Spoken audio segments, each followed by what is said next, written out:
ठीक है, आज ऑस्ट्रेलिया स्टार्ट कर रहे हैं। ऑस्ट्रेलिया स्टार्ट करने से पहले सबसे पहले ये देख लेते हैं कि ओसेनिया ओसेनिया में कितने देश आ रहे हैं, कौन कौन से आ रहे हैं। उसके बाद मेलानेशिया में कौन कौन से देश आ रहे हैं और माइक्रोनेशिया में कौन कौन से देश आ रहे हैं। तो सबसे पहले मुझे ओसेनिया का दिखा दीजिए, ओसेनिया में कौन कौन से देश आ रहे हैं। क्या लिस्ट है?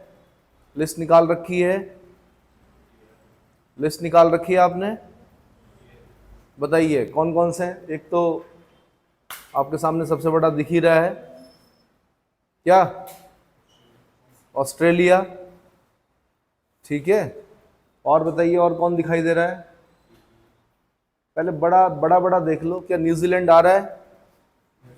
ओसेनिया में न्यूजीलैंड आ रहा है।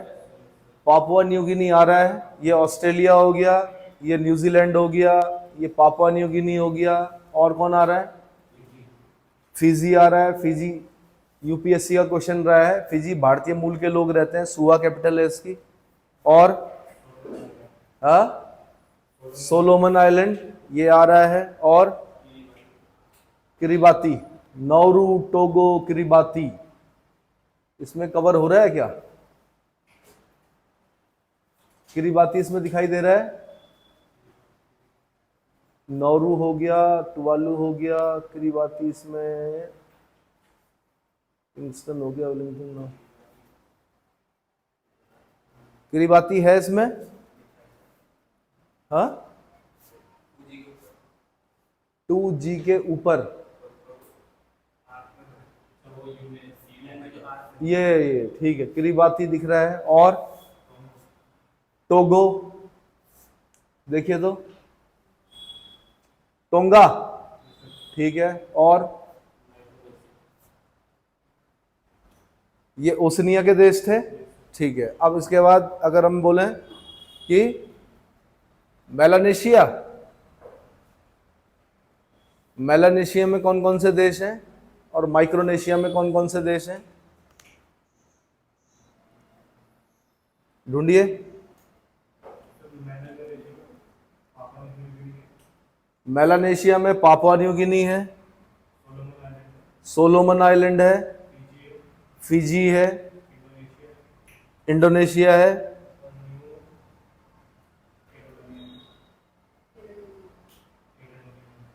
कहां पर? कल लिखाए थे ना मैंने, न्यू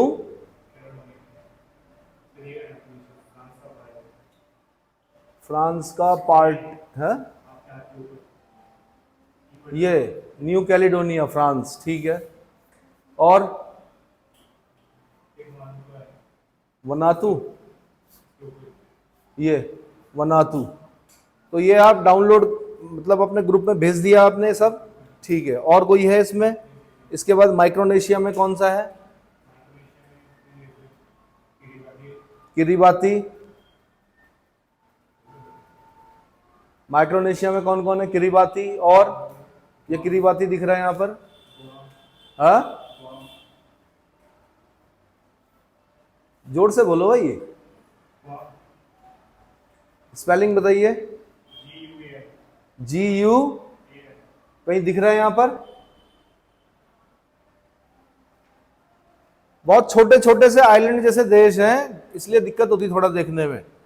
और क्या होता कि पैसिफिक, जब हम जो मैप पढ़ रहे होते हैं, वर्ल्ड मैप पढ़ रहे होते हैं, तो पैसिफिक इस तरफ भी होता है वर्ल्ड मैप में, इस तरफ भी होता है। तो कुछ इस तरफ दिखाई देंगे, कुछ इस तरफ दिखाई देंगे, कि पृथ्वी गोल है ना, पृथ्वी गोल है, इसलिए क्या होगा, कुछ इस तरफ और कुछ इस तरफ दिखाई देंगे। तो वो ढूंढने पड़ते हैं, उनको हाईलाइट करके रख दीजिए। और कौन सा बताया आपने? हाँ पलाऊ, देखिए कहां पर है, कुछ दिख रहा है? अरे भाई बहुत छोटे छोटे हैं, उनकी लोकेशन देख लीजिए आप पहले। है कहां?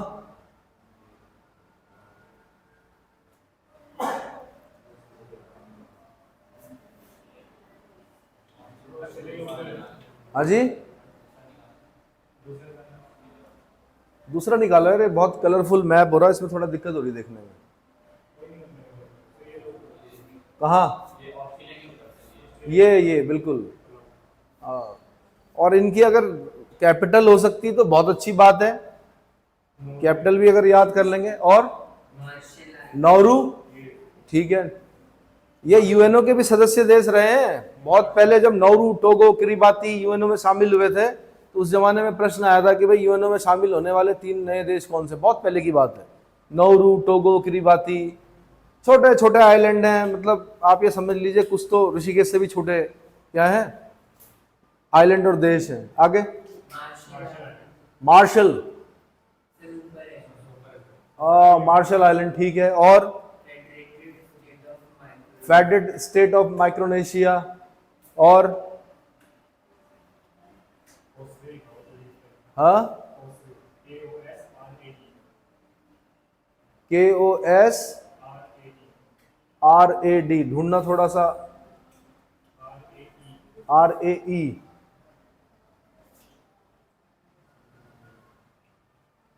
ये आपको ऑक्सफोर्ड में ज्यादा अच्छे दिख जाएंगे, ठीक है। इतना क्लियर हो गया। और क्या है इसके अलावा, कल क्या लिखाया था, हो गया, पूरा हो गया। अरे भाई ओसनिया, माइक्रोनेशिया, मेलानेशिया, ये सब पूरे हो गए, नोट कर लिया आपने, ठीक है। अब मैं ऑस्ट्रेलिया पे आ रहा हूं सीधे। अच्छा, एक बड़ा अच्छा मैप दिखाया था आपने, 3 डायमेंशनल कुछ दिख रहा था, इधर दिखाना जरा। एक दिखाया था आपने भी मैप मुझे, इससे भी पहले, इससे पहले, जिसमें कि पूरी वो दिखाई दे रही थी नीचे से 3 मतलब जो सागर के नीचे, जिसे मैं बोल रहा था क्लियर नहीं दिखाई दे रहा। नहीं, ये नहीं, पहले वाला जो, ये देखिए ना, ये सैटेलाइट से लिया गया चित्र है। इसमें आप देख रहे होंगे ये कॉन्टिनेंट, ये तो ऑस्ट्रेलिया दिख रहा है आपको। ऑस्ट्रेलिया के बाद ये दिख रहा है सागर के नीचे कुछ दिखाई दे रहा है, ये दिखाई दे रहे हैं आपको, ये दिखाई दे रहा है, ये क्या है, कोरल रीफ है ये। तो इस तरह के जो मैप होते हैं उसमें सागर के नीचे का भी दिखाया हुआ होता है। यानी अगर कहीं पर जैसे रिजेस हैं, रिज मतलब जैसे आपके ये पहाड़ दिख रहे हैं, वैसे ही सागर के नीचे भी होते हैं, ठीक है। तो इस तरह के जो हाई रेजोल्यूशन वाले कैमरे होते हैं सैटेलाइट पर, वो जब चित्र खींचते हैं तो वो उससे ये सारी चीजें दिख जाती हैं। तो खैर ये तो कोरल रीफ है, कोरल रीफ तो ये दिख रही है मुझे, ये दिख रहा है, ये कोरल रीफ है, 1920 किलोमीटर लंबी, 1920 किलोमीटर लंबी लगभग क्या है, ये कोरल रीफ है। कोरल मैंने आपको बताया था मूंगे को कहते हैं, समुद्री जीव होता है, सागरों में रहता है और ट्रॉपिक्स के आसपास ही रहता है। किसके आसपास, बल्कि इसकी लैटिट्यूडनल पोजीशन भी निकालनी है आपने इस कोरल रीफ की, कि किस लैटिट्यूड से किस लैटिट्यूड के बीच में है, ठीक है।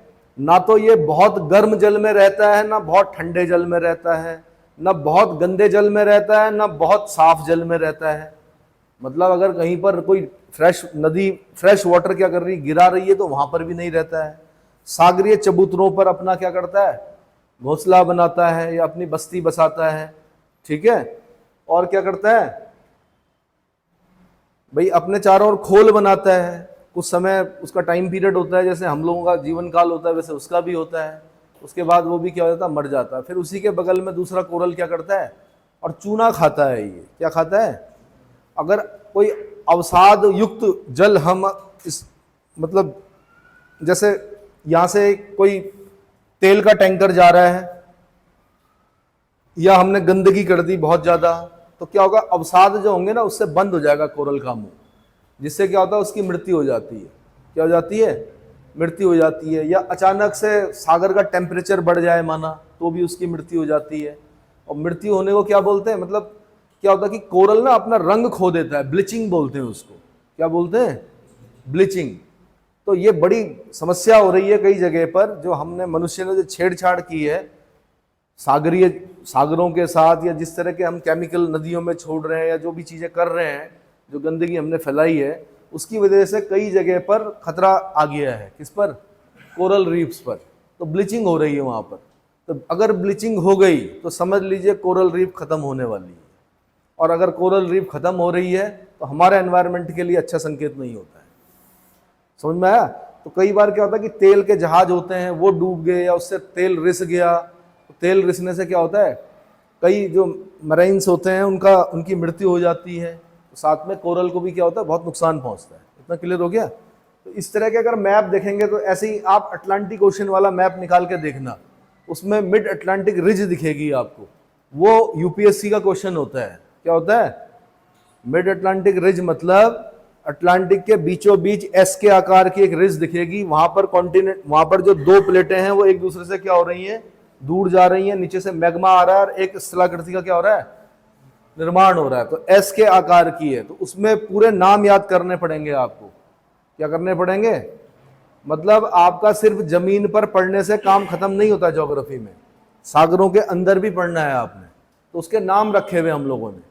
जैसे एक हल्का फुल्का क्वेश्चन मैंने लिखाया था आपको कि अरेबियन ओशन में, अरेबियन सी में, ओशन नहीं सॉरी, अरेबियन सी में, अरब सागर में एक कार्ल्सबर्ग कटक है। वो यूपीएससी ने क्वेश्चन पूछा, क्योंकि वो बहुत पुराना नहीं है, कुछ साल पहले ही खोजा गया था कार्ल्सबर्ग कटक, तो वहां से क्वेश्चन पूछा उसने। तो कटक मिल रहे हैं काफी, मतलब जो हमारे अच्छे कैमरे हैं उनसे पता चल रहा है। ये है यहाँ पर, ये एस के आकार की।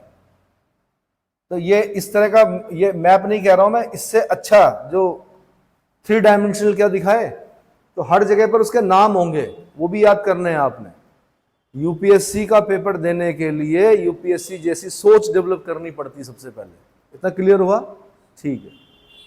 अब आ जाइए भाई ऑस्ट्रेलिया में। पहले मैं प्रांत बता देता हूं कौन कौन से प्रांत हैं। थोड़ा कलरफुल मैप दिखा दो। एक कलरफुल मैप था ये वाला, ये दिखा दो। नहीं, ये इसमें कैपिटल लिखी भी नहीं इसमें। हाँ, क्लाइमेट छोड़ो। एक एचडी मैप होता ना उसका, ऑस्ट्रेलिया का। तो वैसे मोटे मोटे मैं बता दूं कि ऑस्ट्रेलिया का जो सबसे बड़ा प्रांत है वो वेस्टर्न साइड में पड़ता है। वेस्टर्न ऑस्ट्रेलिया बोलते हैं उसको। क्या बोलते हैं? Western Australia. और उसकी कैपिटल क्या? पर्थ। नीचे की तरफ दिखाई देगी बाईं तरफ, पर्थ। हाँ, ये भी बहुत अच्छा मैप नहीं है, पर चलो काम चल जाएगा। ये वेस्टर्न ऑस्ट्रेलिया हो गया आपका, इसकी कैपिटल कहाँ है? पर्थ। ठीक है। और एक चीज ध्यान रखना कि पर्थ में और ये साउथ ऑस्ट्रेलिया की कैपिटल एडिलेड में, यहां पर मेडिटेरेनियन टाइप क्लाइमेट पाई जाती है। ये यूपीएससी का क्वेश्चन है। जैसे मैंने बताया था कि मेडिटेरेनियन टाइप क्लाइमेट अधिकतर वैसे तो भूमध्य सागर के अगल बगल पाई जाएगी, लेकिन भूमध्य सागर के बाहर कहां कहां पाई जाती है, ये यूपीएससी ने पूछा। तो मैंने आपको बताया था कि एक तो यूएसए में बाईं तरफ San Francisco, city of Golden Gate, स्वर्णिम द्वार का नगर जिसको बोलते हैं, सिलिकॉन वैली बोलते हैं जिसको, ऑफ द वर्ल्ड बोलते हैं, सिलिकॉन वैली, एक तो वहां पर पाई जाती है। एक चिली में पाई जाती है। चिली की कैपिटल जो सैंटियागो है उसके आसपास मेडिटेरेनियन टाइप क्लाइमेट पाई जाती है। एक आपकी अफ्रीका में नीचे केप टाउन के पास मेडिटेरेनियन टाइप क्लाइमेट पाई जाती है। एक आपकी एक पार्ट यहाँ पर पाया जाता है भूमध्य सागरीय जलवायु और रूम सागरीय जलवायु, और एक आपका एडिलेड के आसपास पाई जाती है। तो ये भी ध्यान रखना आपने। ठीक है। तो वेस्टर्न ऑस्ट्रेलिया ये सबसे बड़ा प्रांत है और इसकी कैपिटल कहाँ है? पर्थ है। दूसरा ये दिख रहा होगा आपको नॉर्दर्न टेरिटरी। नॉर्दर्न टेरिटरी की डार्विन होगी, यहाँ ऊपर कहीं दिखा रखी होगी, सर दिखाना, थोड़ा छोटा करो। ये डार्विन कैपिटल है। ठीक है। फिर साउथ ऑस्ट्रेलिया, साउथ ऑस्ट्रेलिया की थोड़ा छोटा करो इस मैप को। हाँ, अब ठीक है। एडिलेड कैपिटल है। फिर ये क्वींसलैंड है। क्वींसलैंड की कैपिटल कहाँ है? ब्रिस्बेन है। फिर ये न्यू साउथ वेल्स है। न्यू साउथ वेल्स की कैपिटल कहाँ है? सिडनी है। फिर आपकी ये कौन सा? विक्टोरिया प्रांत। अब फिर विक्टोरिया नाम आ गया भाई। क्या आ गया? विक्टोरिया प्रोविंस कहां पर है? ऑस्ट्रेलिया में। इसकी कैपिटल कहां है? मेलबर्न। ठीक है। फिर एक ये नीचे दिख रहा होगा, नीचे दिखाना, तस्मानिया, इसकी होबर्ट। ठीक है। अब पूरे ऑस्ट्रेलिया की अगर मैं बोलूं तो कैनबरा। पूरे ऑस्ट्रेलिया की कैपिटल कहां है? कैनबरा। अब जो यहां के मूल निवासी थे उनको कहते थे एबोरिजिनीज। क्या बोलते थे? एबोरिजिनीज। और शायद बिंदी बूज भी हैं, चेक करें मोबाइल पर, क्या बिंदी बूज ऑस्ट्रेलिया के मूल निवासी थे? वैसे जो स्ट्रॉन्ग आंसर है वो क्या है? एबोरिजिनीज। एबोरिजिन से बना है, एबोरिजनीज। कहाँ के मूल निवासी थे? आंसर ऑस्ट्रेलिया के। अब क्या हुआ, ये भी ब्रिटेन का उपनिवेश, मतलब ब्रिटेन ने बसाया इसको। किसने बसाया? ब्रिटेन ने बसाया। किसने बसाया बालिके? देखिए, जो सबसे सिस्टमेटिक लोग थे ब्रिटेन के, वो कहाँ गए? अमेरिका। कहाँ गए? अमेरिका। और कुछ लोग को ऑप्शन दिया गया ब्रिटेन में कि आपने टैक्स नहीं भरा है, आप टैक्स न भरने के एवज में क्या सजा भुगतना चाहेंगे या ऑस्ट्रेलिया जाना चाहेंगे? उन्होंने कहा ऑस्ट्रेलिया जाना चाहेंगे। तो ऑस्ट्रेलिया को भी जबरदस्ती बसाया गया, क्योंकि ऐसा होता है ना, जगह तो खोज ली पर इंसानों को भी तो बसाना होता है। तो यहां पर क्या ये भी ब्रिटेन ने ही बसाया, बल्कि डोमिनियन स्टेटस बोला जाता है यहां पर इनके लिए। आपने सुना होगा एक word, dominion state. Dominion state का मतलब ये होता है, जैसे हम हैं तो हम तो सॉवरेन हैं। क्या हैं?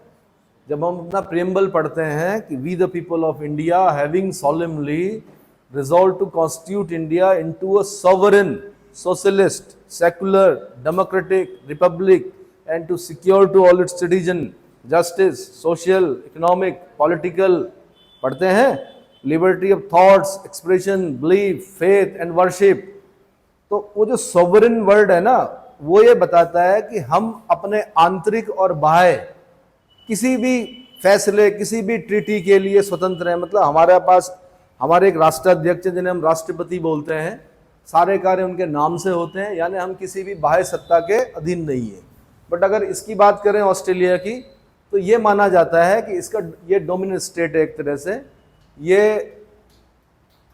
एक तरह से क्राउन जो है आपका ब्रिटेन में, है ना, बहुत महत्वपूर्ण जो फैसले होंगे, क्या बहुत महत्वपूर्ण फैसलों के लिए क्राउन पर निर्भर रहना पड़ता है। किसको?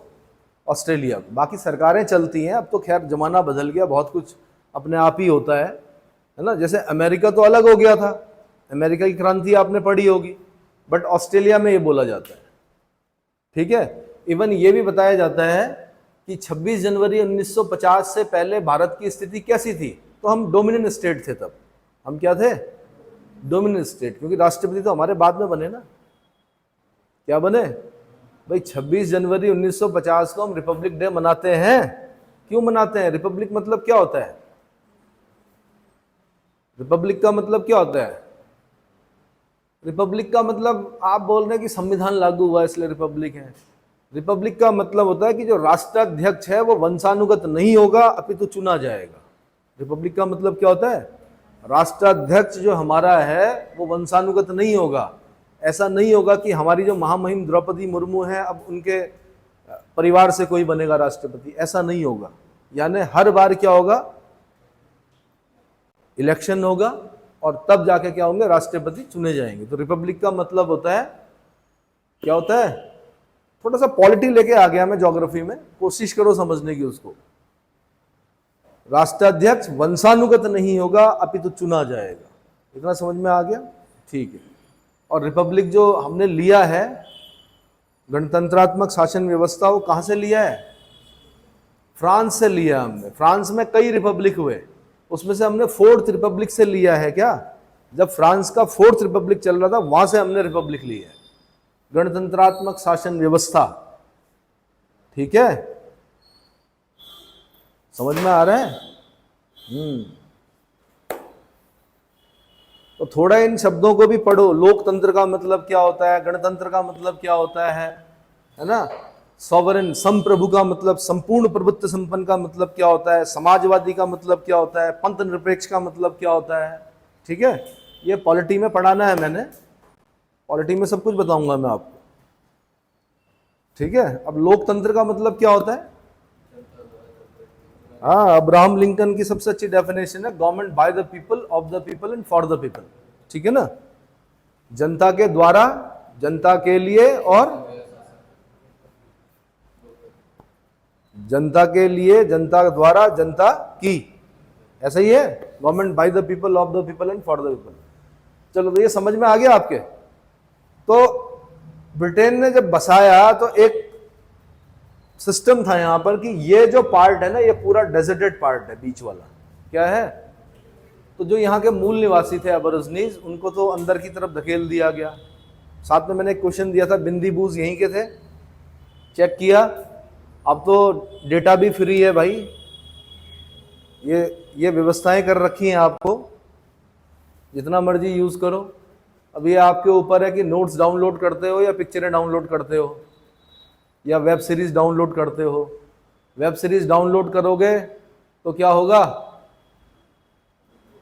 पोल्यूशन फैलेगा, दिमाग में पोल्यूशन होगा, मानसिक में मतलब एक तरह से क्या होगा, परेशानी होगी और आंखें भी खराब होंगी। नोट्स अगर करोगे डाउनलोड तो काम आएगा आपके पेपर में, है ना।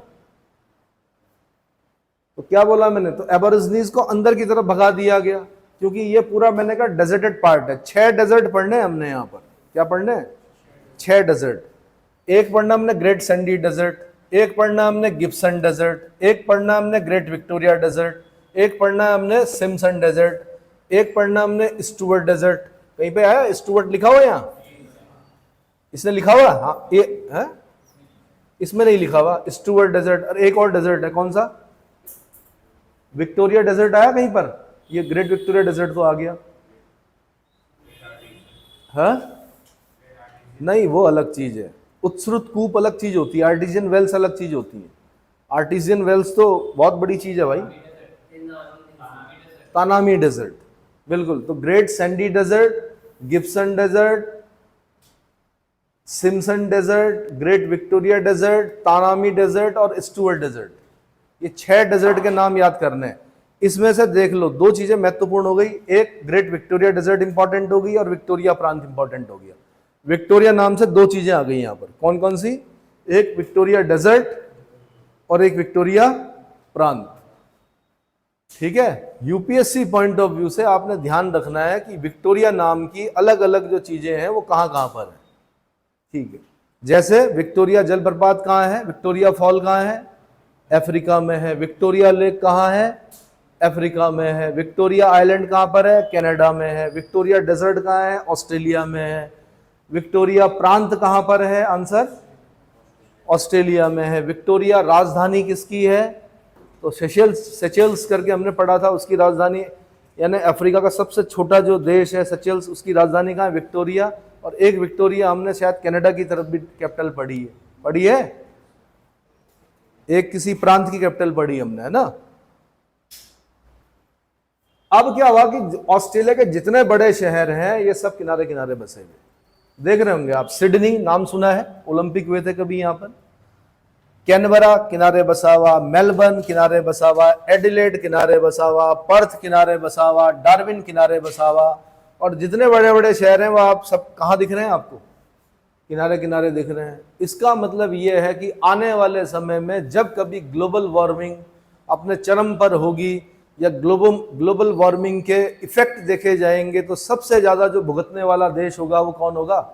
ऑस्ट्रेलिया। भुगतेंगे तो सभी, हम भी कहीं ऐसा नहीं कि हम नहीं बचेंगे, हम बच जाएंगे, हम भी नहीं बचेंगे। हमारा भी हो सकता है कि मुंबई हो गया, कोलकाता हो गया, चेन्नई हो गया, हो सकता है कि क्या हो जाए? जलमग्न हो जाए।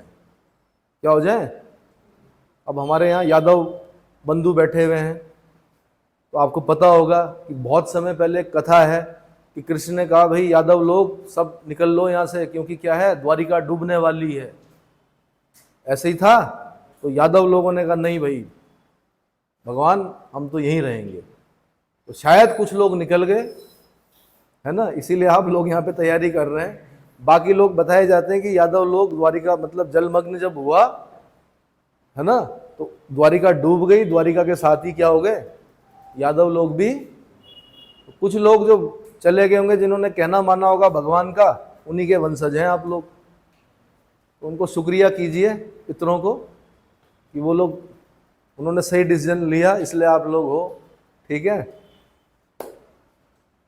तो शायद ये जो कथा है ये बता रही है कि क्या पता उस जमाने में भी कुछ हुआ हो, सागर तल बड़ा हो, द्वारिका ऐसे ही नहीं डूबा। और या तो फिर क्या हुआ, फॉल्ट पड़ के नीचे की तरफ धंसा है एक पार्ट, भूभाग जिसे बोलते हैं। क्योंकि ओएनजीसी का जो जहाज है सागर सम्राट, उसने खोजी तो है एक सभ्यता, लेकिन क्योंकि सभ्यताओं को जमीन पर खोजना कठिन होता है, जब हम खुदाई कर रहे होते हैं तो ब्रश से करना पड़ता है, कई बार फावड़े और बेलचे नहीं चलाए जाते, तो सागर के नीचे तो और ज्यादा है। बताया जाता है ऐसा कि कुछ मिली तो है सभ्यता नीचे, वहीं गुजरात वाले खंबात की खाड़ी और उस तरफ कहीं। ठीक है, तो अगर ऐसा हो गया तो वो कथा सत्य सिद्ध हो जाएगी, द्वारिका वास्तव में क्या हुई थी, जलमग्न हुई थी।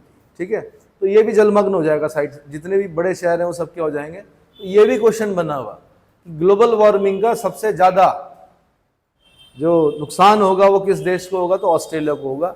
इधर ही एक देश था पहले टुवालू करके, टुवालू, वो भी डूब गया था बीच में, बड़ी चर्चाएं हुई थी उस टाइम पर। एक बुजुर्ग दंपत्ति थे, उन्हें कहा गया भाई चलो यहाँ से, उन्होंने कहा नहीं भाई, हमने जन्म यहीं लिया, विवाह यहीं किया, बच्चे यहीं बड़े हुए, वो सब लोग चले गए हैं बाहर, लेकिन वो दो दंपत्ति नहीं गए, जो बुजुर्ग दंपत्ति थे वो नहीं गए। उन्होंने कहा अगर डूब रहा है तुवालू तो हम उसी के साथ क्या होंगे, जल समाधि लेंगे। चलो, ये प्रेम होता है। इतना क्लियर हो गया?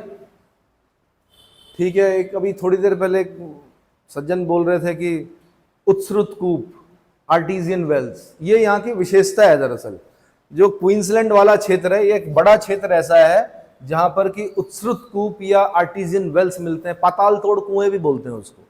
आप एक बार खोदोगे, पानी लगातार अपने आप आना स्टार्ट हो जाएगा। क्या हो जाएगा? पानी निकलना प्रारंभ हो जाएगा, उसको बोलते हैं आर्टिजियन वेल्स। क्या बोलते हैं? तो आर्टिजियन वेल्स या उत्सृत कूप या पाताल तोड़ कुएं किस देश की विशेषता है? और जगह भी है, बट एक बहुत बड़ा भाग जो है, ऑक्सफोर्ड का जो एटलस होगा उसके ऊपर दिखा रखा होगा, एक छोटा सा ऑस्ट्रेलिया बना रखा होगा और उसमें एक शेडेड पोर्शन होगा, उसमें लिखा होगा आर्टिजियन वेल्स। क्या लिखा हुआ है उसी में? ऑस्ट्रेलिया के ऊपर देखिए, ऊपर की तरफ देखिए, कहीं पर छोटा सा ऑस्ट्रेलिया बनाकर बना रखा क्या? फिजिकल या पॉलिटिकल के ऊपर? पॉलिटिकल के ऊपर देखिए, कहीं बना रखा है? नहीं बना रखा, चेंज कर दिया उन्होंने। एक बार एटलस में था आर्टिजियन वेल्स का। ठीक है, मुझे फिजिकल निकाल के दो इसका, फिजिकल निकाल के दीजिए। ठीक है, ग्रेट डिवाइडिंग रेंज, जो माउंटेन रेंज है यहाँ की, वो क्या है? ग्रेट डिवाइडिंग रेंज है। माउंट कॉस्क्यूस्कू इसका हाईएस्ट कैपिटल है, माउंट कॉस्क्यूस्कू। 2000 समथिंग मीटर हाइट है, बहुत ऊंचे पहाड़ नहीं है यहाँ पर। ठीक है, बहुत ऊंचे पहाड़ नहीं है। ग्रेट डिवाइडिंग रेंज, ये पूरा पार्ट करना है आपने, ग्रेट डिवाइडिंग रेंज। और यहीं पर कहीं पे माउंट कॉस्क्यूस्कू दिखेगा आपको, ये माउंट कॉस्क्यूस्कू 2200 समथिंग हो गया। ठीक है, अगर मैं पर्वत श्रृंखला की बात कर रहा हूं, दूसरा एक इसको हाईलाइट करना आपने, Barkly Tableland, Barkly Tableland को हाईलाइट करना है आपने। एक आपने ग्रे रेंज को हाईलाइट करना है, ग्रे रेंज। एक आपने, ये क्वेश्चन बन चुका है, मैकडोनल रेंज। मैकडोनल रेंज कहां पर है? आंसर ऑस्ट्रेलिया के बीचों बीच में है। ठीक है, एक आपने रॉबिन्सन रेंज को हाईलाइट कीजिए, एक बैरो रेंज को हाईलाइट कीजिए। ये इतने इंपॉर्टेंट नहीं है, यहां से नहीं क्वेश्चन बना, लेकिन ये इंपॉर्टेंट है। फिर किम्बरले प्लेट्यू, किम्बरले का पठार, ये बड़ा इंपॉर्टेंट है।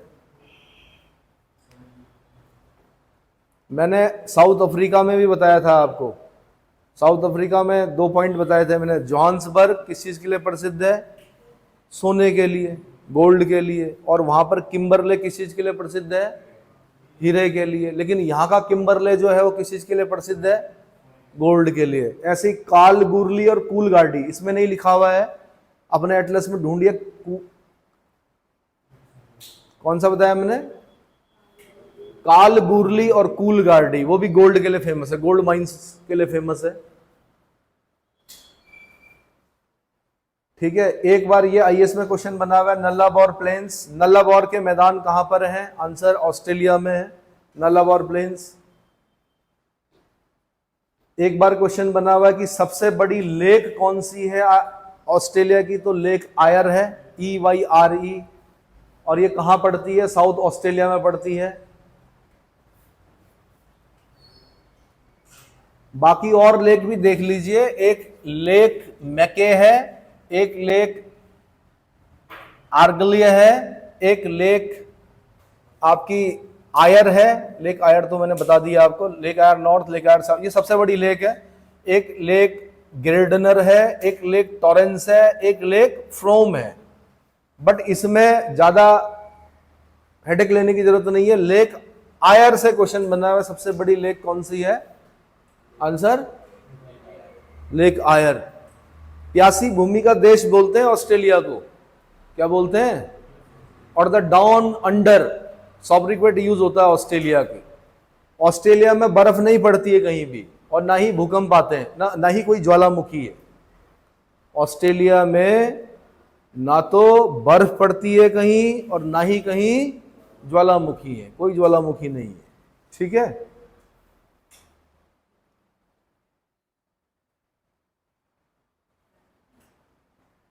ठीक है। बाकी मैंने एक आपको बता दी है, ग्रेट बैरियर रीफ बड़ा इंपॉर्टेंट, ये कोरल रीफ है। Barrier, great barrier reef 1920 kilometre लंबे पहाड़ समझ लीजिए पानी के नीचे। जब आप कभी स्टीमर बोट से यहां जा रहे होंगे तो आपको नीचे सब दिखेंगे, रंग बिरंगे मूंगे दिखेंगे यहां पर, ठीक है। और उसमें भी मूंगे के ठीक ऊपर से जाना मना है बड़े जहाजों का। जहां जहां पर वो गैप है, जैसे हमारे पहाड़ों के बीच में दर्रे होते हैं ना, पास होते हैं, वैसे इन मूंगे के पहाड़ों के बीच में भी क्या है, कहीं पर थोड़ा डेप्थ ज्यादा है, तो वहीं से होकर आपके बड़े जहाजों को अनुमति होती है। छोटे जहाजों मतलब छोटी मोटी बोट तो जा सकती हैं ऊपर, लेकिन बड़े जहाज नहीं जाते, क्योंकि अगर बड़े जहाज जाएंगे तो एक तो क्या होता है, उनके मूंगे के टूटने का खतरा होता है, ठीक है। बाकी क्योंकि पोल्यूशन ज्यादा करता है बड़ा जहाज।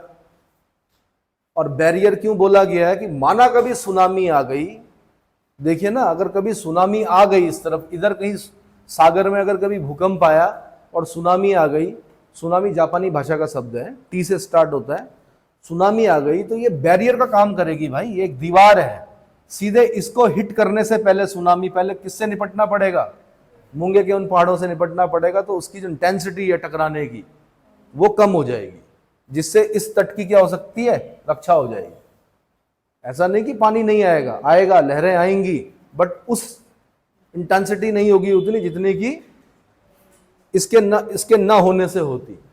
इतना समझ में आ गया? ठीक है जी। एक ये बड़ा इंपॉर्टेंट है, केप यॉर्क बोलते हैं इसको, मैंने बताया था। यहां पे एक वीपा करके जगह पड़ती है, बताया था, जो कि बॉक्साइट के लिए फेमस है। बॉक्साइट समझते हैं? ओर है, ओर को हिंदी में क्या बोलते हैं? अयस्क। किसका है? एल्यूमिनियम का अयस्क है। किसका अयस्क है? एल्यूमिनियम का अयस्क है। यहीं से एक क्वेश्चन और पूछ लेता हूं मैं। जब हम अर्थ पढ़ रहे होते हैं तो 3 लेयर पढ़ते हैं हम। क्या पढ़ते हैं? 3 लेयर पढ़ते हैं। सबसे बाहर वाली लेयर जिसको क्रस्ट बोलते हैं, उसके अंदर वाली लेयर उसको मेंटल बोलते हैं, एक उससे अंदर वाली लेयर उसको हम क्या बोलते हैं? सबसे अंदर वाली को कोर बोलते हैं। ये अलग बात है फिर कि outer crust, inner crust, outer mental, inner mental, outer core, inner, वहां पे नहीं जा रहा हूं मैं सिर्फ पृथ्वी के 3 क्या कर रहा हूं, लेयर देख रहा हूं। एक लेयरों में क्या? क्रस्ट, एक लेयरों में क्या? मेंटल, एक लेयरों में क्या? कोर। अब किस तरह के प्रश्न पूछे जाएंगे? अब तो आरओ आरओ भी आने वाला है आपका, आ गया बल्कि, ठीक है। वो पूछेगा कि पृथ्वी की सतह पर सबसे अधिक मात्रा में पाया जाने वाला तत्व कौन सा है? तो बताओ कौन सा है? ऑक्सीजन। क्या है? अर्थ क्रस्ट पर सबसे अधिक मात्रा में पाया जाने वाला तत्व कौन सा है? ऑक्सीजन। दूसरा क्वेश्चन पूछेगा कि अर्थ क्रस्ट पर सर्वाधिक मात्रा में पाया जाने वाला धात्विक तत्व कौन सा है? तब आप क्या आंसर दोगे? एल्यूमिनियम। क्योंकि जब हम पढ़ते हैं ना, क्रस्ट को पढ़ते हैं तो वहां पर लिखते हैं सियाल, जब हम मेंटल को पढ़ते हैं उसमें लिखते हैं सीमा, और जब हम कोर को पढ़ते हैं तब हम वहां पे क्या लिखते हैं? NI और FE, निफे। क्या लिखते हैं? है ना, निकिल और फेरियस या फेरियम, मतलब निकिल और लोहा। जो हमारा कोर है पृथ्वी का वो किससे बना हुआ? निकिल और लोहे से बना हुआ। जो हमारा मेंटल है उससे बाहर वाला वो किससे बना हुआ? सीमा, यानी सिलिका और मैग्नीज, ठीक है। और जो सबसे बाहर वाला बना हुआ वो क्या बना हुआ? सियाल, सिलिका और एल्यूमिनियम। इसका मतलब अर्थ क्रस्ट पर सर्वाधिक मात्रा में पाए जाने वाला जो धात्विक तत्व है वो क्या है? एल्यूमिनियम है। फिर एल्यूमिनियम इतना महंगा क्यों है? ये प्रश्न पूछा गया। लोहा सस्ता है, एल्यूमिनियम महंगा है, कारण क्या है? बड़ा एक्सपेंसिव है। क्यों एक्सपेंसिव है? खाली इतना बोलने से काम नहीं चलेगा ना कि एल्युमिनियम बनाने की जो प्रोसेस है बहुत एक्सपेंसिव है। बहुत अच्छा बोला आपने, पर क्यों एक्सपेंसिव है? किस चीज में एक्सपेंसिव है? क्या लग रहा है ऐसा उसमें? सोना गला के तो डाल नहीं रहे होंगे। क्या एक्सपेंसिव है? इलेक्ट्रिसिटी की जरूरत पड़ती है। जितने भी प्लांट होंगे एल्युमिनियम को एक्सट्रैक्ट करने के, हिंडाल्को, बाल्को, सुना है? Hindustan aluminium corporation limited, Bharat aluminium corporation limited, है ना? जितने भी एल्यूमिनियम के वो होंगे, वहां अगल बगल में कोई ना कोई छोटी जल विद्युत परियोजना होगी जहां से उनको सस्ती बिजली उपलब्ध हो रही होगी। उसके बाद भी अत्यधिक विद्युत की आवश्यकता पड़ती है। किस चीज के लिए? एल्यूमिनियम को एक्सट्रैक्ट करने के लिए, जिसकी वजह से एल्यूमिनियम की जो कॉस्ट आती है मार्केट में वो क्या हो जाती है? ज्यादा हो जाती है। लोहे का क्या है? लोहा तो आयरन ओर मिला, कोयले में डाला, उसको कोयला जलाया, गर्म किया, बना दिया, उसको प्योरीफाई किया, स्टील बना दिया, इस्पात बना दिया। समझ में आ रहा है ना जो मैं बोलना चाह रहा हूं? तो केप यॉर्क बड़ा फेमस है भाई। थोड़ा बहुत आपको ये भी याद करना है कि gulf of Carpentaria, Arafura sea, Timor sea, ये सब 8 माइल बीच, 8 माइल बीच, ऐसे ही आपका ग्रेट ऑस्ट्रेलियन बाइट, इधर क्या हो गया आपका साउथ पैसिफिक ओशियन, कोरल सी। ठीक है, स्टेट से क्वेश्चन आता है, थोड़ा छोटा करो इसको।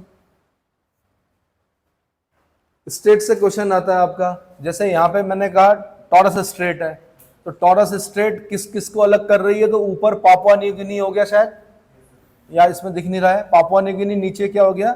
क्वींसलैंड हो गया, या ऑस्ट्रेलिया लिख दो उसको, ऑस्ट्रेलिया क्वींसलैंड प्रांत, है ना? इधर क्या हो गया? अराफुरा सी हो गया, इधर क्या हो गया? कोरल सी हो गया। दिख रहा है?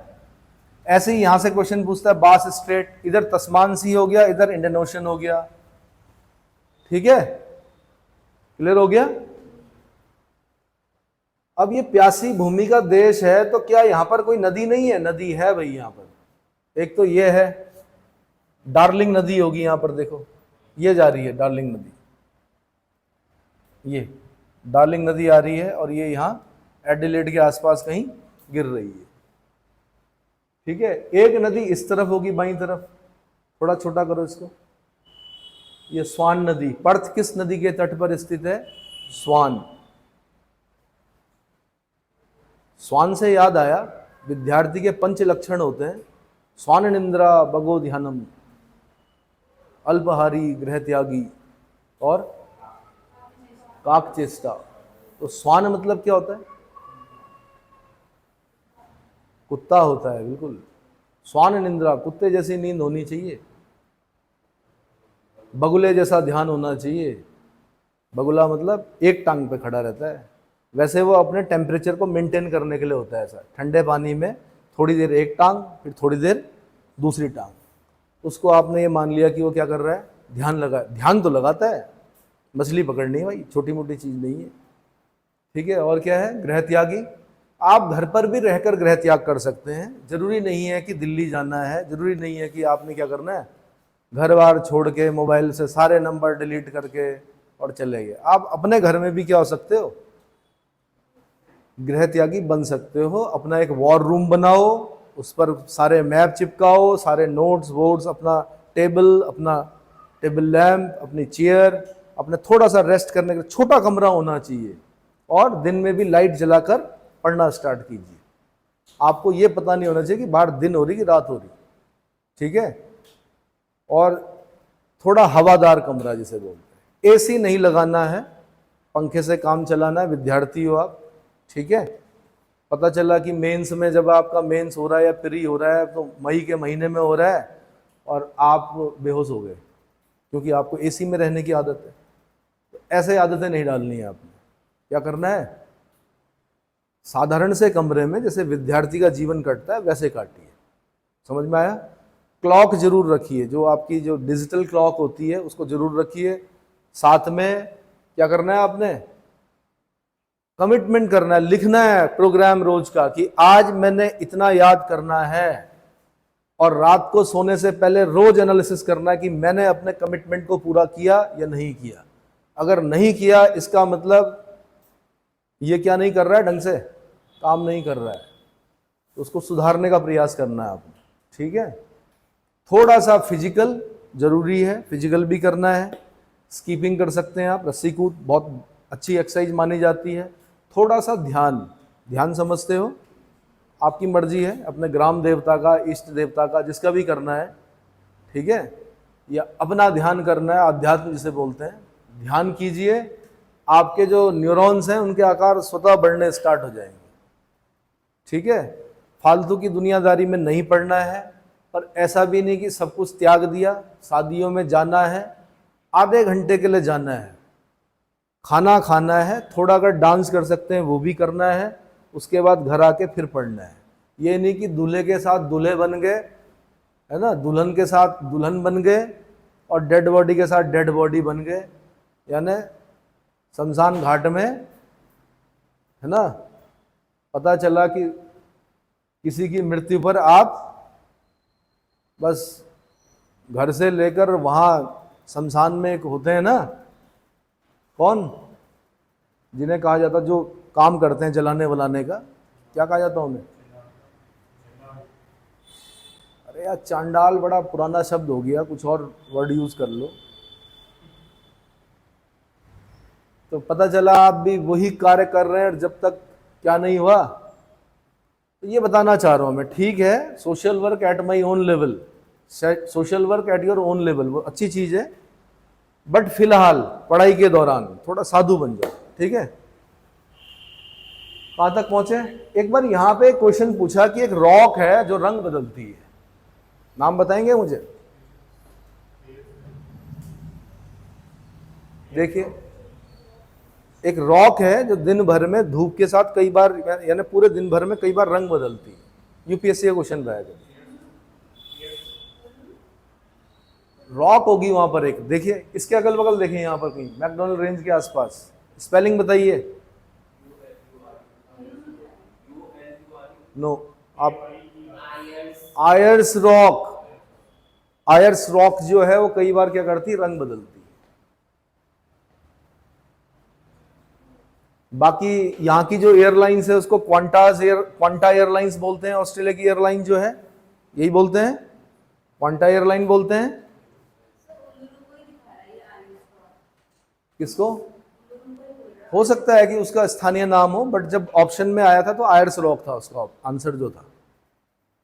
ठीक है, थोड़ा छोटा करो भाई इसे, नौजवान, समझ में नहीं आता फिर ऐसे।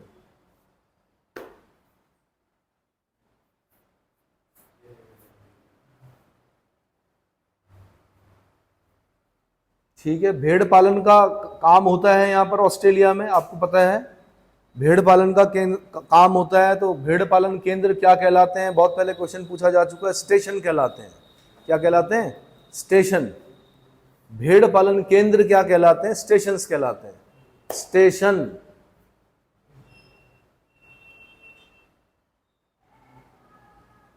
ठीक है, और कोई पॉइंट जो मैंने पहले लिखाए हो आप लोगों को, कुछ याद आ रहा है? ऑस्ट्रेलिया में कुछ और लिखा रखा है, नहीं तो न्यूजीलैंड पे चलते हैं। कॉमनवेल्थ का टाइम गया, और ठीक है, अलाइस तेल क्षेत्र यहाँ का, ठीक है, और कुछ?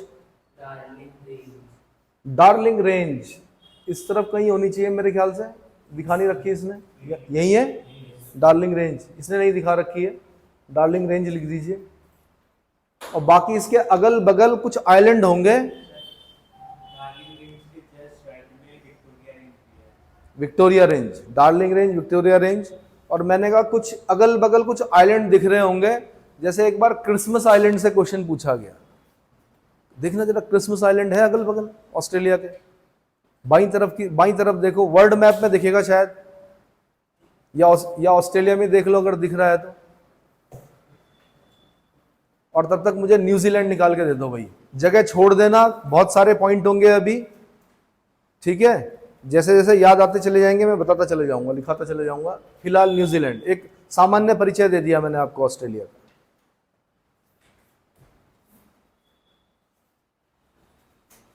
न्यूजीलैंड। अबेल तस्मान ने खोजा, उसके बाद कैप्टन कुक ने खोजा न्यूजीलैंड। ठीक है, 3 आइलैंड हैं न्यूजीलैंड में बड़े इंपॉर्टेंट, एक नॉर्दर्न आइलैंड ऑफ न्यूजीलैंड, एक सदर्न आइलैंड ऑफ न्यूजीलैंड और एक स्टीवर्ट आइलैंड। एक कौन सा है? स्टीवर्ट आइलैंड है। अब यूपीएससी देखो ना, उन्हें पूरी दुनिया में कोई जगह नहीं मिली, उन्होंने क्या किया कि सदर्न आइलैंड ऑफ न्यूजीलैंड और स्टीवर्ट आइलैंड के बीच में एक स्ट्रेट पड़ती है। क्या पड़ती है? वहां से क्वेश्चन पूछा। नाम क्या है स्ट्रेट का? अरे नहीं भाई, वो तो नॉर्दर्न आइलैंड ऑफ न्यूजीलैंड और सदर्न आइलैंड ऑफ न्यूजीलैंड, वो तो मोटा मोटा दिख रहा है। यूपीएससी है वो, इतना आसान थोड़े पूछा होगा किसी जमाने में। But southern island of New Zealand, छोटा सा एक आइलैंड है स्टीवर्ट आइलैंड, उसके बीच में एक स्ट्रेट पड़ती है, फोबियक्स स्ट्रेट। वहां से क्वेश्चन पूछा। क्या किया कि फोबियक्स स्ट्रेट किस किस के बीच में पड़ती है, या सदर्न आइलैंड ऑफ न्यूजीलैंड और स्टीवर्ट आइलैंड के बीच में कौन सी स्ट्रेट पड़ती है? फोबियक्स स्ट्रेट। ठीक है, अभी थोड़ी देर पहले मैंने क्रिसमस आइलैंड पूछा, मिला? वर्ल्ड मैप में मिला? देखो एक बच्चे को मिल गया, बाकी बच्चों को मिला ही नहीं। गुड। कहां पे मिला? ऑस्ट्रेलिया के ऊपर की तरफ है, मतलब लेफ्ट साइड में। अरे बॉक्स नहीं यार, जकार्ता यानी ऑस्ट्रेलिया के बाई साइड को मिलेगा ना, मतलब नॉर्थ वेस्ट की साइड मिलेगा। मिलेगा? किसका पार्ट है? ब्रैकेट में ऑस्ट्रेलिया लिखा हुआ, क्या ऑस्ट्रेलिया लिखा हुआ ना? तो अब देखो क्रिसमस आइलैंड क्वेश्चन पूछा उसने, तो सोच सकते हो आप।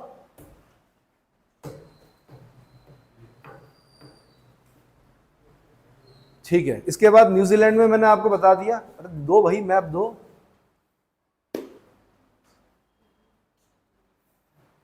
कितना भयानक मैप दिया आपने। ये है स्टीवर्ट आइलैंड, ये देखो, ये स्टीवर्ट आइलैंड है और ये सदर्न आइलैंड ऑफ न्यूजीलैंड है। इसके बीच में फोबियक्स स्ट्रेट है। और नॉर्दर्न आइलैंड ऑफ न्यूजीलैंड और सदर्न आइलैंड ऑफ न्यूजीलैंड के बीच में कुक स्ट्रेट है। कुक स्ट्रेट तो सबको दिख जाती है, वहां से नहीं, वहां से पूछा होगा मैंने कहा कभी, लेकिन कुछ साल पहले उसने फोबियक्स स्ट्रेट से क्वेश्चन पूछा है। कुछ साल पहले का मतलब जो मैं आपको बताता हूं, तो 1987 से लेके 2023, क्योंकि 1997 में अगर मैंने प्रिपरेशन स्टार्ट की तो मैंने 10 ईयर सॉल्व पढ़ा या अनसॉल्व पढ़ा, तो मैंने 1987 से यूपीएससी के क्वेश्चनों को क्या किया? देखा। तो कुछ साल पहले मेरे लिए क्या है, 1987 से लेके 2023 तक आऊंगा मैं। अभी उसको और टफ वाला पोर्शन बताऊंगा धीरे धीरे। पहले मैं खाली क्या कर रहा हूं, एक इंट्रोडक्शन जिसे बोलते हैं वो बता रहा हूं। समझ में आ गया? तो 1997 से अगर मैं प्रिपरेशन स्टार्ट कर रहा हूं तो इसका मतलब मेरी नजर 10 साल पहले 1987 तक के क्वेश्चंस पर थी। समझ में आ गया? ये अलग बात है कि 1987 से लेकिन 1997 के बीच में जो यूपीएससी के क्वेश्चनों का लेवल था, आज वो लोक सेवा आयोग, राज्य लोक सेवा आयोग के प्रश्नों का लेवल हो चुका है या उससे ज्यादा हो चुका है।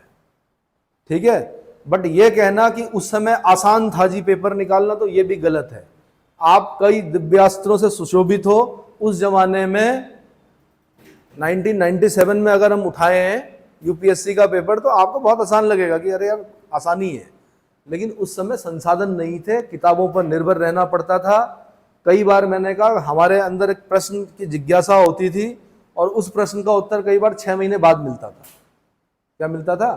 3 महीने 6 महीने किताब पलटते हुए, कहीं कोई क्वेश्चन देखा होगा आंसर मिला ही नहीं, पढ़ते पढ़ते अचानक याद आया, अच्छा ये क्वेश्चन यहाँ से पूछा उन्होंने, झायंट श्रीमाली से पूछा है ना, हरीशचंद्र वर्मा सेकंड से क्वेश्चन पूछा।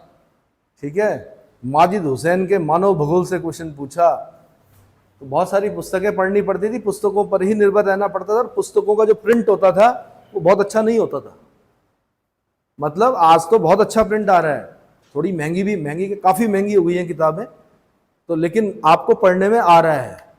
नीलकंठ शास्त्री दक्षिण भारत का इतिहास पढ़ने में आंखें खराब हो जाती थी, क्योंकि किताब का प्रिंट ही इतना खराब था। ये फोन वोन तो भूल जाओ आप। आउटगोइंग के भी पैसे पड़ते थे मेरे ख्याल से, और इनकमिंग के भी। इनकमिंग के ज्यादा पैसे पड़ते थे, आउटगोइंग के कम पड़ते थे। 16 रुपए इनकमिंग थी, 8 रुपए आउटगोइंग थी 1 मिनट की। और इतने बड़े बड़े फोन होते थे। और पहला जो मोबाइल फोन है वो किसने बनाया था? मोटोरोला ने। तो पहले मोटोरोला के चलते थे इतने बड़े बड़े फोन, ठीक है। बाकी फिर जो क्रांति लेके आया वो नोकिया लेके आया, नोकिया। चलो जी, यहां पर प्लेंटी की खाड़ी, एक बार वो कंफ्यूज हो गया था, मैं बता रहा था आपको। ये है प्लेंटी की खाड़ी, यहां से क्वेश्चन बना है प्लेंटी की खाड़ी से, ठीक है। बाकी यहां के जो मूल निवासी हैं उनको माओरीज कहा जाता है, माओरी। एक पक्षी पाया जाता है यहां पर, कौन सा? कीवी। कीवी पक्षी कहां पाया जाता है? न्यूजीलैंड में।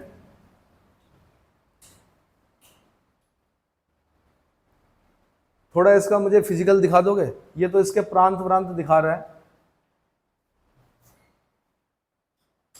और मैंने आपको बताया कि हमारी घनसाली बेल्ट और चमियाला बेल्ट के काफ़ी लोग, उस तरफ जो टिहरी डिस्ट्रिक्ट की जो बेल्ट है वहाँ के काफ़ी लोग यहाँ न्यूजीलैंड में रहते हैं। ये अच्छी बात है कि हमारे देश को क्या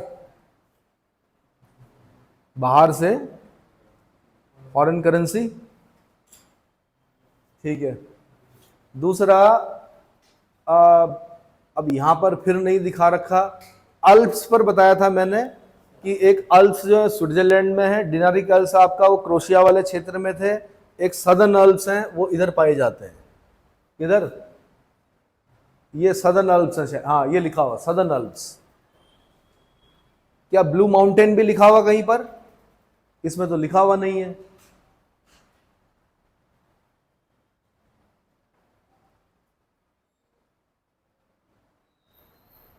कहीं पर ब्लू माउंटेन है? कुछ ऐसा याद आ रहा मुझे, उस तरह का कुछ प्रश्न बना है न्यूजीलैंड में। देखिए, तब तक मैं बता देता हूं कि इसकी कैपिटल कहां है। वेलिंगटन है, जो कि किसी भी देश की दक्षिणतम राजधानी है। मतलब इस वेलिंगटन से नीचे कोई और देश नहीं है जिसकी कोई राजधानी हो। सबसे दक्षिणी राजधानी पूरे अर्थ पर यही है, वेलिंगटन। ये भी यूपीएससी का प्रश्न रहा है कि दक्षिणतम राजधानी किस देश की है? आंसर न्यूजीलैंड की, वेलिंगटन। क्लियर हो गया? अगर आप लैटिट्यूडनल पोजीशन निकालेंगे ना इसका, वेलिंगटन का, तो ये लगभग लगभग, थोड़ा सा बड़ा करना भी, ये देखो ना, लगभग लगभग 40 से नीचे आ रहा है, 42 डिग्री के आसपास आ रहा होगा, साउथ लैटिट्यूड के आसपास, दक्षिणी अक्षांश। ब्लू माउंटेन्स पूछा मैंने, क्या है?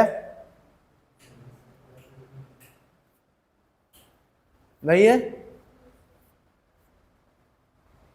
कहा? कुछ प्रश्न तो बना है वहां से ऐसा। चलिए, बाकी एक मैदान होने चाहिए यहां पर, इस तरफ एक मैदान होने चाहिए। देखिए तो क्या इसमें नहीं लिखा हुआ? कुछ दिख रहा है? कोई मैदान का नाम लिखा है? जैसे ऑस्ट्रेलिया में नलाबौर के प्लेन्स पढ़े ना हमने, क्या दिखा रहा है? कहां पे दिखा रहा है? हाँ, सदर्न ब्लू माउंटेन दिखा रहा है ना। क्वेश्चन बना है वहां से भाई, मैं बोल रहा हूं। यहां मैदान दिख रहे हैं कहीं पर आपको?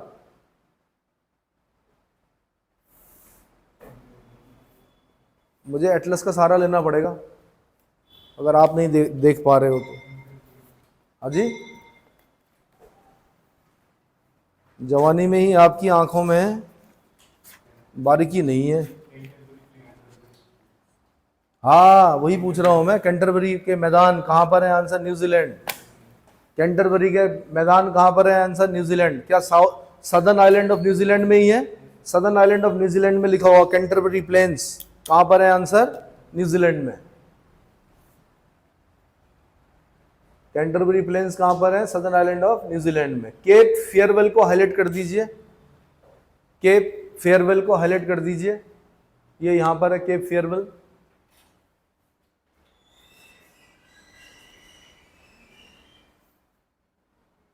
ठीक है।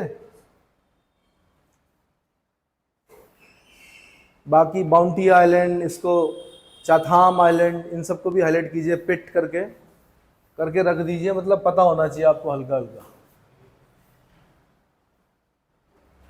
बाकी कुछ और दिख रहा है इसमें?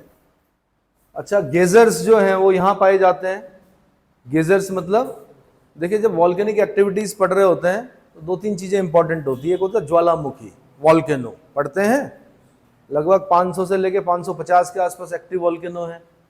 दूसरा पढ़ते हैं हम गेजर्स, जहां पर गर्म पानी क्या होता है, जैसे मैंने यूएसए में बताया था, यूटा प्रांत में येलोस्टोन नेशनल पार्क में 2 गेजर्स हैं, जिसका नाम क्या, एक्सेलसियर और ओल्ड फेथफुल गेजर बताया था। ऐसे ही बहुत अच्छी मात्रा में यहां पर पाए जाते हैं गेजर्स। और तीसरी चीज पढ़ते हैं हम धुआंरे, वो हमने ईरान में पढ़ा था। धुआंरे मतलब फ्यूमरोल्स, धुआं उठता रहता है वहां से, यानी एक तरह से वॉल्केनिक जो एक्टिविटी है वो क्या हो गई, लगभग समाप्ति की ओर चली गई। ठीक है, जैसे हमने कटमई अलास्का में पढ़ा था कि 10 सहस्त्र धूमरों की घाटी, 10 सहस्त्र धूमरों की घाटी, ये भी आईएएस का क्वेश्चन है, कटमई अलास्का में पड़ती है एक जगह, वहां से क्वेश्चन बना है। ठीक है, और ऐसे ही हमने ईरान में पढ़ा था, कोह सुल्तान नामक धुआंरा कहाँ है, आंसर ईरान में। ठीक है, तो हम यहाँ पे पढ़ रहे हैं गेजर्स। तो अगर कोई बहुत इंपॉर्टेंट गेजर है उसका नाम देख लीजिए, बहुत सारे गेजर्स हैं यहाँ पर। और ये समझ लीजिए कि 20-20 फीट ऊपर तक क्या करते हैं, गर्म पानी का उछाल मारता है। और बहुत सारे जल विद्युत परियोजनाएं जो हैं गेजर्स पर क्या होती हैं, बनती हैं वहां पर, उसको हम बोलते हैं जियोथर्मल प्लांट। क्या बोलते हैं, यानी पृथ्वी की गर्मी से इलेक्ट्रिसिटी पैदा करना, क्योंकि गर्म पानी चाहिए और बहुत अच्छी मात्रा में गर्म होता है, वो होता है, तो उससे विद्युत भी पैदा की जाती है। ठीक है, हमारे यहाँ भी है गर्म कुंड है, लेकिन उस मात्रा में नहीं है कि विद्युत पैदा कर सके। जैसे हमारे बद्रीनाथ में है, गर्म कुंड है। ठीक है, केदारनाथ जाते हुए गौरी कुंड में है, गंगोत्री जाते हुए गंगनानी में है भाई, और तपोवन में है। उत्तराखंड पढ़ा होगा आप लोगों ने। ठीक है, लेकिन हिमाचल में अगर आप मेरे से पूछे तो मणिकरण साहब, 6 श्राइन मणिकरण साहब, जहां अभी बाढ़ आई, पुल देखा होगा आपने, बह रहा था, तो मणिकरण साहब में ठीक ठाक गर्म जल आता है। हो सकता है वहां पे जियोथर्मल प्लांट, ऐसा हल्का सा याद आ रहा है मुझे कि वहां पे जियोथर्मल प्लांट लगाने की बात की जा रही है, या लग गया होगा, जो भी है। ठीक है, तो लेकिन यहाँ के जो गेजर्स हैं वो ज्यादा समृद्ध है। क्लियर हो गया? ठीक है, न्यूजीलैंड में और कुछ लिखा रखा है मैंने, हॉक बे को हाईलाइट कर दीजिए इसको।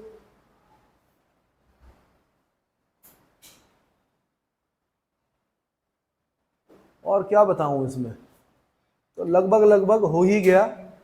ठीक है, तो इसमें जगह छोड़ दीजिए, जो भी बाकी पॉइंट्स होंगे वो मैं लिखा दूंगा कि यूपीएससी अब टफ कैसे पूछती है, टफ क्वेश्चन कैसे पूछती है। ये हल्का हल्का इंट्रोडक्शन था।